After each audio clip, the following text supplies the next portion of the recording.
অনুমতি দেবে না পুলিশ, মমতা ব্যানার্জির নির্দেশে কোনো আন্দোলন করতে দেওয়া হয় না, তাই চাকরিহারা শিক্ষক শিক্ষিকাদের আজকে মধ্যযুগীয় বর্বরতার শিকার হতে হচ্ছে।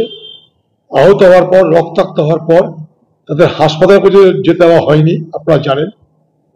আজকে তাদেরকে তাদের দাবি দেওয়া পেশ করার জন্য তারা যখন মিছিল করতে চাইছে, তখন মনে হয়েছে পুলিশের মমতার নির্দেশে তাদেরকে আটকানো হয়েছে, তাই তারা আটকিয়েছে।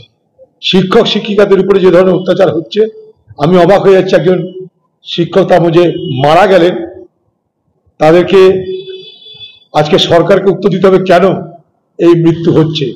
পশ্চিমবঙ্গের সরকার একটা হত্যাকারীর ভূমিকা পালন করছে। আমি বলবো, এই শিক্ষক মৃত্যুর জন্য যদি কেউ দায়ী হয়ে থাকে, সেটা পশ্চিমবঙ্গের তৃণমূল সরকার এবং মুখ্যমন্ত্রী মমতা ব্যানার্জি। তারা হচ্ছে প্রকৃত হত্যাকারী। ঠান্ডা মাথায় তারা এই হত্যা সম্পন্ন করছে। জানি না আরো কত শিক্ষক শিক্ষিকার এইভাবে মৃত্যুবরণ করতে হবে। আমি খুব চিন্তিত, খুবই উদ্বিগ্ন। অথচ পশ্চিমবঙ্গ সরকার নিরুত্তাপ, তাদের দেখে মনে হচ্ছে কিছু যায় আসে না। তারা অনুভূতিহীন, তাদের অনুভূতির কোনো চিহ্ন নেই।